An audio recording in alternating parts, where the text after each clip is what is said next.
Bienvenue à votre podcast CX au quotidien, où nous recevons des professionnels et des non-professionnels amoureux de l'expérience client pour partager et échanger. Mon nom est Julie Tano-Lawson, je suis votre animatrice et je vous souhaite une très belle écoute. Bonjour à toutes et à tous, merci d'être encore avec nous aujourd'hui. Alors aujourd'hui, on reçoit Anne-Laure Vaudan. Bonjour Anne-Laure. Bonjour Julie. Comment tu vas? Écoute, très très bien, depuis la Suisse, en tout cas, tout va bien. Alors, donc Anne-Laure, comme vous l'avez compris, est en Suisse. Est-ce que tu peux dire un peu à notre auditoire ce que tu fais et qui es-tu? Oui, alors, avec plaisir. Alors, Anne-Laure Vaudan, je vis en Suisse et puis on a monté, ça fait maintenant plus de 10 ans, un cabinet de conseil en expérience client. Donc, notre activité quotidienne, c'est véritablement accompagner des entreprises de toute taille, de tout domaine d'activité sur la thématique de l'expérience client. Donc, un jour, on va être plutôt sur des thématiques stratégiques de vision d'expérience. Un jour, ça va être de la connaissance client, du design de l'expérience, de la culture, de la gouvernance, voilà, et même de la performance de l'expérience client. C'est véritablement tous des sujets qui nous passionnent et qui nous animent et voilà, qu'on apprécie, amener auprès de nos clients. Donc ça, c'est notre domaine d'activité. C'est ce qui nous anime auprès de Nexa Consulting, qui est une petite société basée en Suisse. Bah, une petite, mais avec beaucoup de valeur. Merci Julie. Ok. Alors, donc, tu parlais tout à l'heure de performance. Aujourd'hui, on va parler d'amélioration de la performance CX avec l'intelligence collective. C'est exact. Alors, je te laisse expliquer un peu ce que ça veut dire. Oui, alors déjà dans cette phrase ou dans ce titre, il y a 2 parties qui sont très intéressantes. Il y a la première partie qui concerne la performance CX et je crois que pour toute, personne impliquée dans ce domaine, dans le domaine de l'expérience client, arriver à mesurer la performance, c'est quelque chose de capital. Tout d'abord pour savoir où est-ce qu'on se situe, pour savoir qu'est-ce qui peut être amélioré et puis aussi pour savoir est-ce qu'on a investi aux bons endroits? Est-ce que les budgets qu'on a vraiment investis en expérience client ont un impact donc sur, voilà, ont un impact et nous permettent d'atteindre les objectifs qu'on s'est fixés. Donc ça, c'est la première partie de la phrase et la deuxième partie, c'est l'intelligence collective, un thème qui m'est très, très cher car je crois véritablement à l'activation des collaborateurs et aussi, disons, tout ce qui est centré sur l'humain et arriver à activer l'intelligence collective pour créer un maximum de valeur.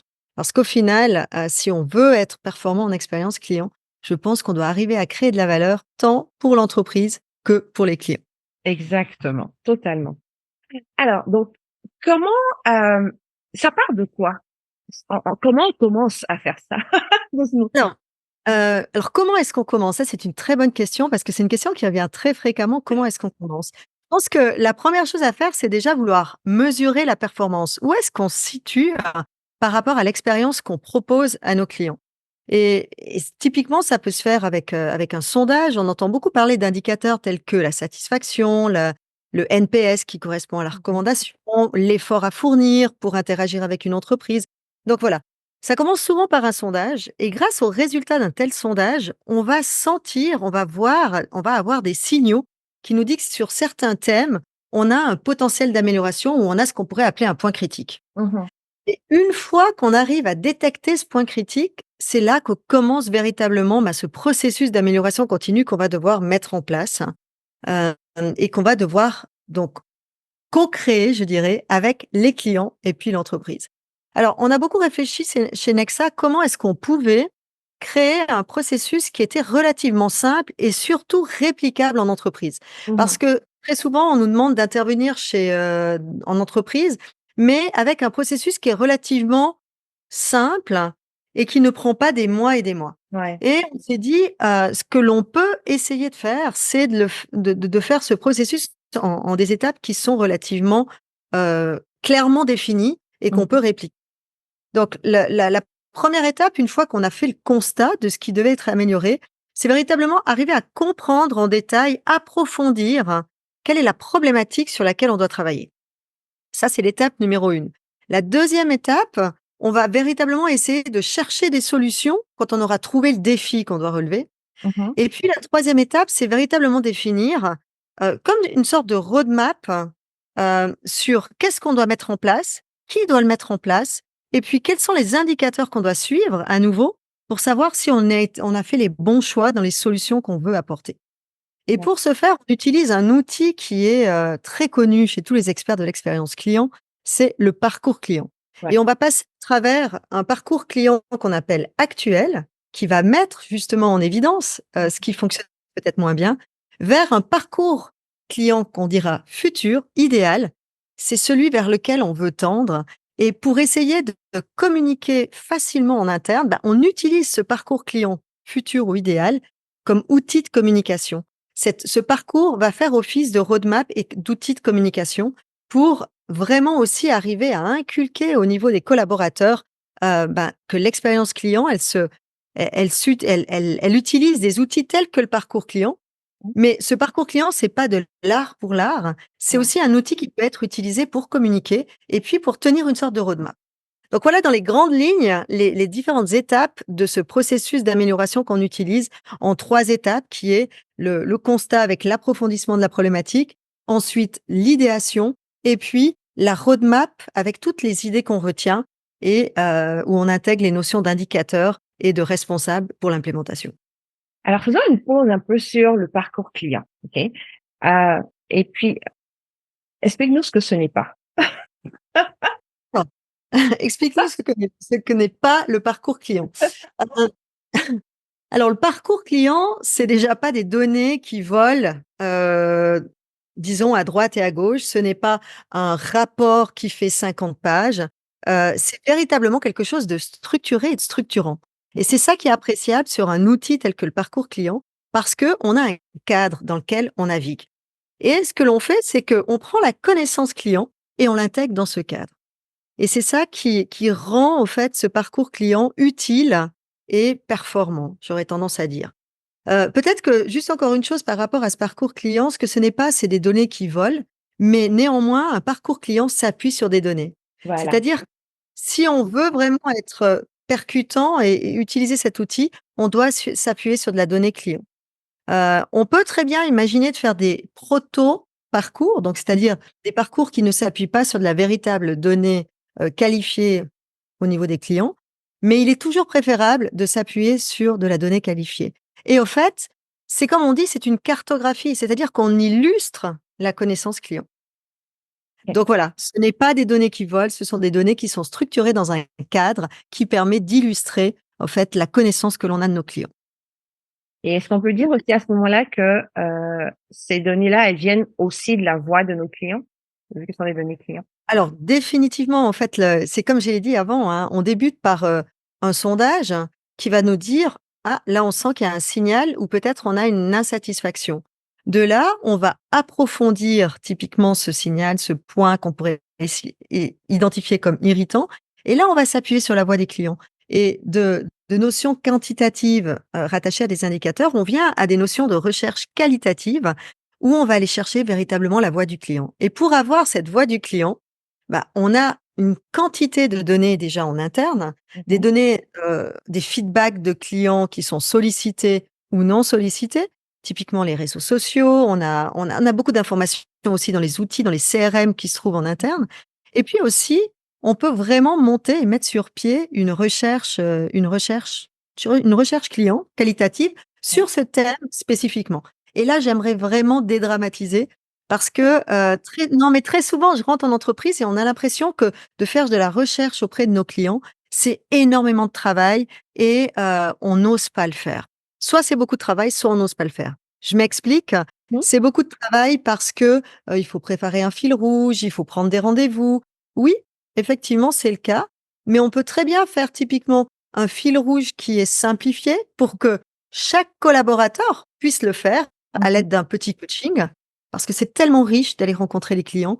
Les collaborateurs souvent me disent: «Mmh, c'est pas que ça fait trop de travail, c'est que c'est un peu ça fait peur». Ouais, Ça fait peur parce qu'on n'a pas l'habitude ouais. d'aller au contact avec les clients. Mais par contre, le retour que j'en ai, c'est la richesse et la qualité de l'échange qu'on peut avoir avec un client. Ça apporte beaucoup de valeur pour un collaborateur. Ouais, ouais. Donc je crois que les rôles des experts CX, des responsables CX, c'est vraiment de dédramatiser et d'inciter les collaborateurs en interne d'aller au contact avec les clients. Et avec juste quelques questions clés, Mhm. on est capable d'aller capter cette voix du client qui sera complémentaire à des feedbacks sollicités ou non sollicités que l'on a dans l'entreprise. Donc ça, c'est la première chose qui est très, très importante parce que c'est vraiment une création de valeur pour les collaborateurs aussi. Est-ce que tu peux expliquer aux gens c'est quoi le fil rouge? Parce que je pense qu'il y en a Alors oui, alors un fil rouge, c'est un guide d'entretien. C'est ce que Ouais. quand on veut faire un entretien, heu, on dira si c'est un entretien qui est, semi-structuré, parce que c'est souvent des entretiens qualitatifs, on va dire semi-structurés, on pose quelques questions pour être sûr d'atteindre les objectifs que l'on a par rapport, au signal de points irritants qu'on a détectés. Ouais. Et puis, ce fil rouge ou ce guide d'entretien, ça va nous permettre de garder un petit peu le fil de l'entretien qu'on va avoir. C'est pour ça qu'on l'appelle fil rouge. Ça va nous donner un petit peu une colonne vertébrale. Ouais. Néanmoins, les bonnes pratiques, c'est toujours le client qui va, nous transmettre ces informations et nous, on va plutôt être en rebond, une fois qu'on a écouté véritablement ce qu'il voulait nous partager. Et ça, c'est capital, cette voix du client et les informations qu'on peut capter, c'est véritablement la base pour créer ce parcours et puis pour être capable d'améliorer la situation et d'être plus performant en termes d'expérience. D'accord. Ensuite, peut-être si je peux rajouter, Vas-y. il y a aussi la voix des collaborateurs qui est Ouais. vraiment très riche et qui crée de la valeur.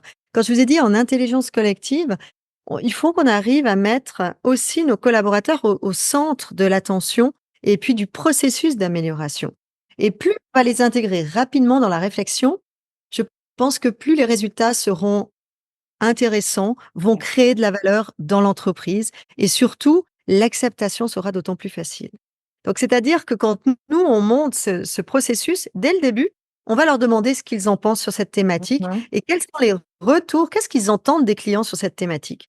Et comme ça, on va concilier la voix du client avec la voix des collaborateurs pour avoir un maximum de connaissances. Et toute cette connaissance, shake it, shake it, shake it, et on l'installe sur un parcours qui aura été le fruit de ce travail de recherche. D'accord. Donc, on Donc voilà, et comprend bien. ça ne dure pas très longtemps. Peut-être Julie, encore un point. Oui, vas-y. Faut pas s'imaginer que ça dure des mois et des mois.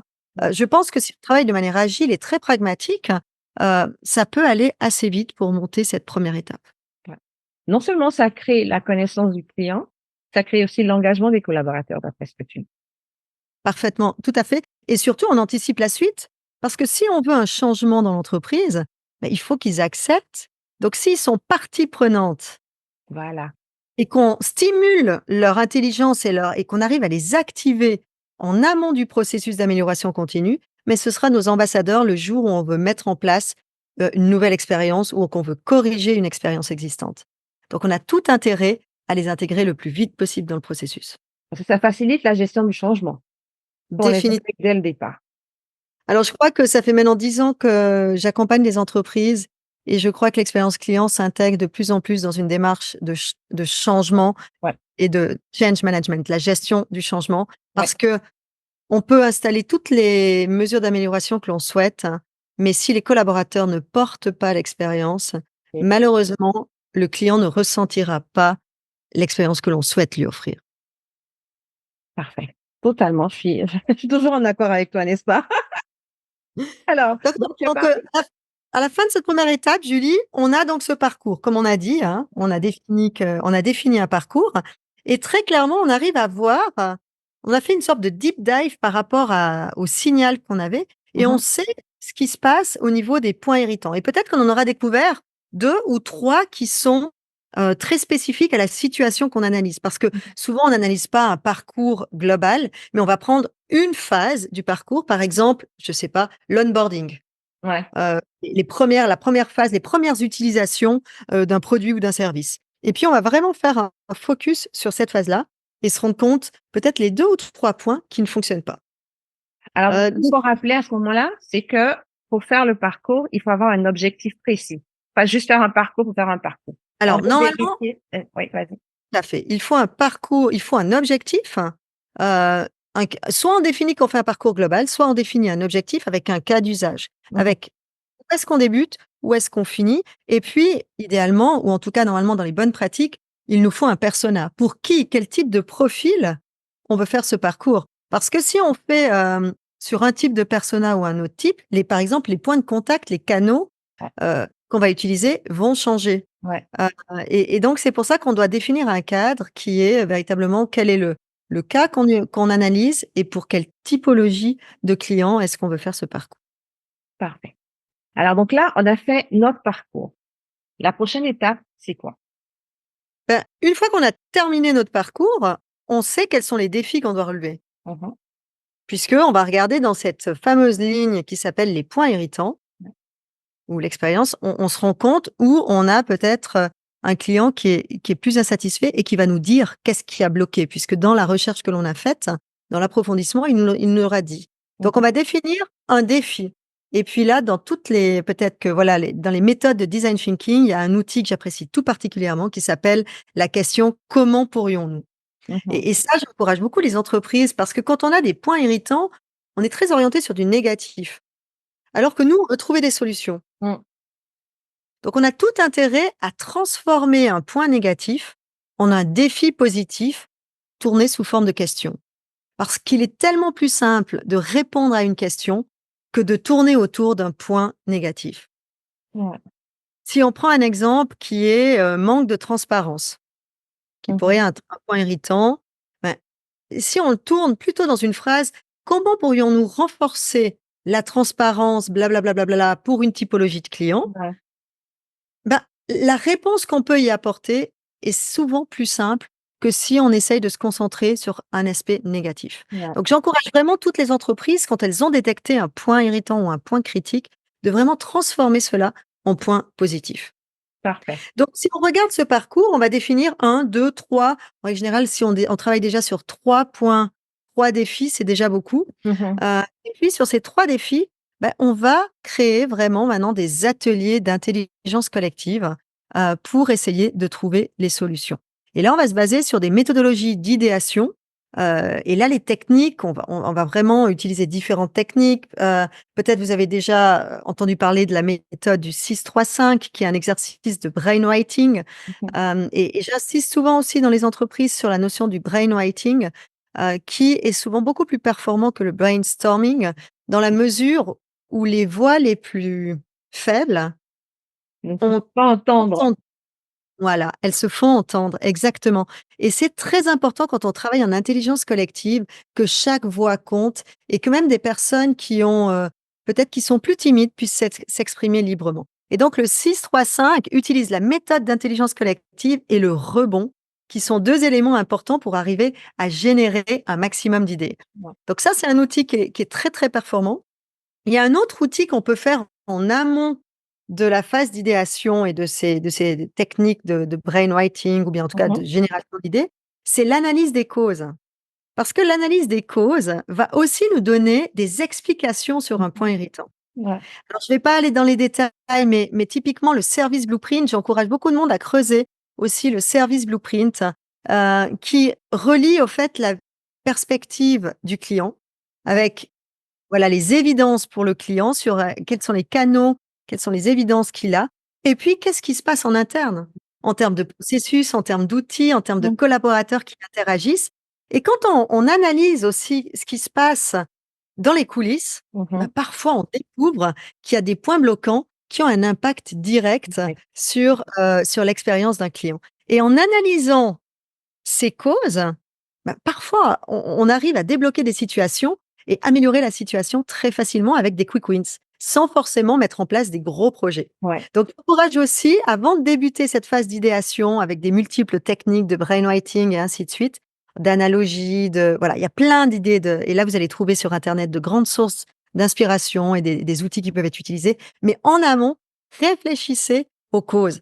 Et le service Blueprint est un outil qui est très utilisé, mais beaucoup plus simplement, si vous êtes sur un petit atelier et que vous voulez pas quelque chose de trop technique, les 5 pourquoi, posez-vous 5 pourquoi est-ce que c'est un problème? Ouais. Et puis, peut-être qu'avec cette méthode-là qui prend exactement 10 minutes, je pense, vous allez au moins aller vraiment à la racine, à la cause même de la problématique, pour être sûr de travailler sur la cause et non pas sur la conséquence. Ouais. Totalement. Donc, dans cette phase-là, on est en phase d'analyse de ce qui se passe avec des outils comme le service Blueprint ou alors d'autres outils tels que les 5 pourquoi. Et ensuite de l'idéation en intelligence collective où tout le monde contribue à trouver des pistes. Et là, on va utiliser véritablement les techniques du design thinking qu'on a tous appris avec, par exemple, le double diamant. On va générer un maximum d'idées, on diverge et ensuite on converge. Et là, de nouveau, avec des méthodes typiquement on vote avec des gommettes pour que chacun ait un droit de vote et que c'est pas celui qui a le plus d'influence dans le groupe qui va faire passer son idée. Ça, c'est des choses qui sont importantes pour que si on travaille en intelligence collective et qu'on invite des collaborateurs, ils aient l'impression d'avoir été entendus quand ils sortent de cet atelier, parce que sinon, ils ne reviendront plus.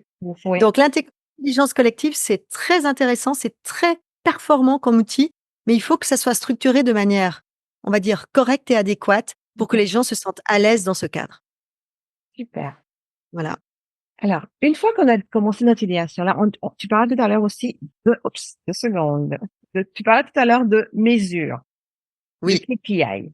À quel Oui. moment on commence à en déterminer? Alors, une fois qu'on a défini les idées, on a un catalogue d'idées quand on a fini cette phase d'idéation.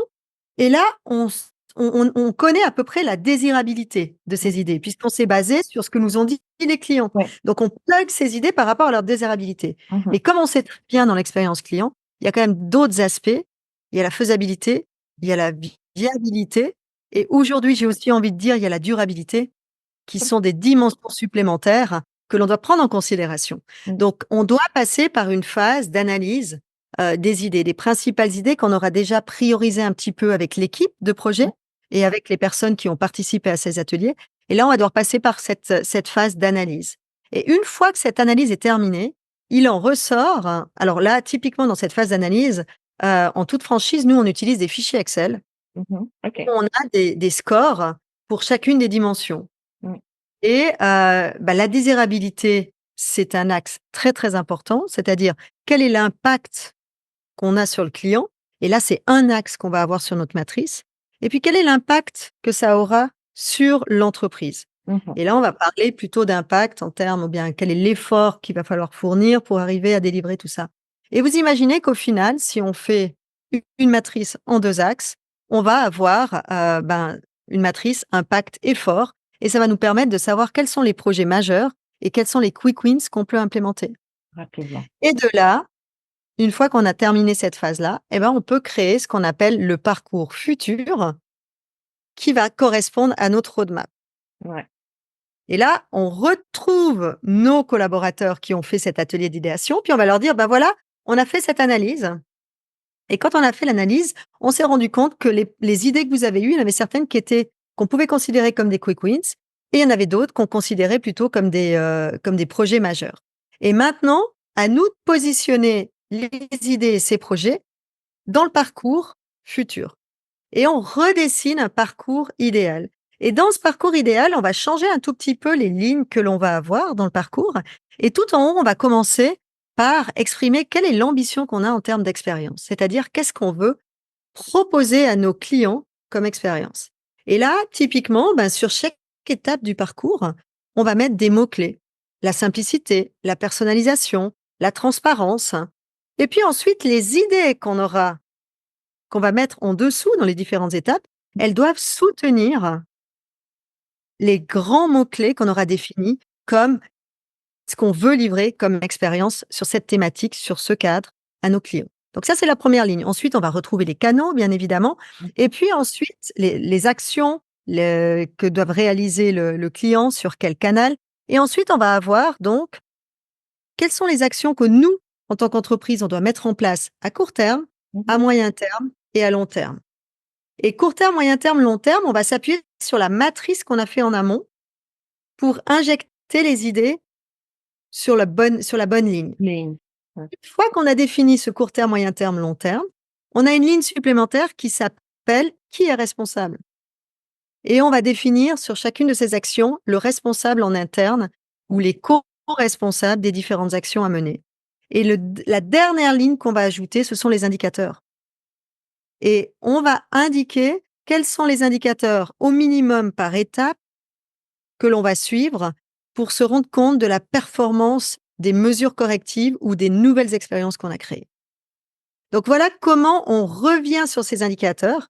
Et puis Julie, inutile de te dire qu'une fois qu'on a posé ces indicateurs, on va potentiellement modifier nos sondages Ouais. pour arriver à mesurer les indicateurs qu'on Ouais. aura définis comme pertinents sur ce parcours. La boucle est bouclée. Et puis ensuite, on met en place justement ce processus d'amélioration continue. On va passer toujours de cette manière-là et on va adapter. Donc, on va écouter ce que nous dit le client. On n'est pas toujours obligé d'aller rechercher de nouveau de la voix client parce que on peut simplement peut-être s'appuyer sur les données que l'on a déjà. On refait de l'idéation, de la faisabilité et on adapte le parcours futur qui est notre roadmap et puis que l'on fait vivre chaque année. Tu as quand même résumé ça assez succinctement, c'est super bien. Si, alors, on a parlé de la responsabilisation. Ce que ça veut dire, c'est que ça implique quand même un peu tout le monde dans l'entreprise. Donc, on ne le fait pas juste entre nous, l'équipe de l'expérience client ou le consultant avec le département qui a fait rentrer le consultant dans l'entreprise. Donc, c'est at large quand même. Alors, c'est effectivement, c'est de nouveau une question de change. Si on veut que le changement opère et qu'il y ait une acceptation en interne, on a tout intérêt d'intégrer, différents métiers autour de la table sur la thématique que l'on veut traiter. Ça, c'est quelque chose de capital et j'irai même plus loin. Souvent, c'est des projets qui peuvent être menés par, le responsable CX en interne dans l'entreprise, mais j'aime à dire ou je me rends compte dans les projets que l'on accompagne, que si on a une co-responsabilité du projet, c'est-à-dire un responsable métier Mmh. qui est porteur du processus, on revient sur l'idée de l'onboarding. Si on traite le processus de l'onboarding, qui est responsable de l'onboarding dans l'entreprise? Cette personne-là, pour moi, doit être co-responsable de ce projet qu'on doit Mmh. avoir. Parce qu'elle est owner, c'est l'owner de ce parcours-là. Et c'est le binôme entre le responsable CX et le responsable de métier qui doit gérer ce projet d'amélioration continue pour que ça soit un succès. Ça, c'est pour moi véritablement un facteur de succès. Et c'est là Et, a- pardon, vas-y d'abord. et intégrer véritablement une large équipe avec différents profils, des gens qui ont des contacts directs ou indirects avec les clients sur cette phase d'onboarding. Et alors, je sais pas si tu es d'accord avec moi, mais moi, j'arrête pas de dire aux gens que la fonction expérience client, c'est d'abord une fonction support. Est-ce que tu es d'accord avec De plus en plus, une fonction support, ça peut être une fonction qui est très proche de la direction, hem, qui reste transverse néanmoins, mais qui peut être très, basée au niveau de la direction parce que ça peut être considéré comme un processus stratégique. ça fait Néanmoins, on voit de oui, plus en plus une intégration dans l'opérationnel. exactement. Voilà et dans Parce ce qu'on peut pas sens-là tout seul porter tous les projets. On doit le faire avec les autres départements. non. Quand on est à la direction, c'est plutôt qu'on s'assure de la cohérence et de l'uniformité globale au sein de l'entreprise. Et ça, c'est un rôle CX. Par contre, être vraiment impliqué dans l'opérationnel, c'est là qu'on va créer le changement Ouais. et qu'on va vraiment accompagner les équipes métiers pour faire de l'amélioration continue. Et quand on parle de processus d'amélioration continue, plus on est proche des métiers, plus on va avoir un impact. Les deux rôles et les deux fonctions sont importantes, mais c'est véritablement sur des niveaux différents. Un, on est plutôt sur du niveau stratégique avec une vision. C'est quoi la vision d'expérience qu'on veut avoir sur le marché? Qu'est-ce qu'on veut proposer comme expérience sur le marché? Et on veut s'assurer que dans toutes les business units, il y ait cette cohérence. Et ensuite, quand on est avec les équipes dans l'opérationnel, c'est là qu'on va véritablement mettre la main à la pâte et qu'on va créer cet impact en les accompagnant pour des processus d'amélioration de l'expérience. C'est tout le temps qu'on a malheureusement déjà. Alors, si on veut te contacter et pour en parler encore et encore justement de cette amélioration continue par l'expérience client, comment est-ce qu'on peut te rejoindre? Alors, le plus simple, c'est peut-être d'aller directement sur LinkedIn, où là, vous allez trouver mon profil ou alors, simplement le site internet nexa.ch et là, vous allez, trouver toutes les informations, que ça soit sur nos services que l'on propose comme activité, mais surtout, mes contacts, mon numéro de téléphone, mon adresse email directe et puis comme ça, vous allez pouvoir, me contacter. C'est avec plaisir. Je suis, comme vous avez certainement vu, quelqu'un de passionné sur le Oui. sujet. Je partage véritablement volontiers sur cette thématique. Là, je vous ai expliqué dans les grandes lignes, Mais comme je vous ai dit au début, c'est un processus qu'on a voulu réplicable. Donc, on a des modèles, on a créé vraiment des templates et des modèles à chacune des étapes pour que vraiment les entreprises et les gens qui sont intéressés par cette démarche puissent l'utiliser le plus rapidement possible par elles-mêmes. Donc, hésitez vraiment pas à me contacter. Il y a aucun souci, je partage volontiers pour que cette démarche soit utilisée le plus fréquemment possible parce que je pense qu'on a tout intérêt si on veut être toujours plus performant en termes d'expérience client et surtout faire preuve d'intelligence collective pour avoir un impact encore plus fort en entreprise.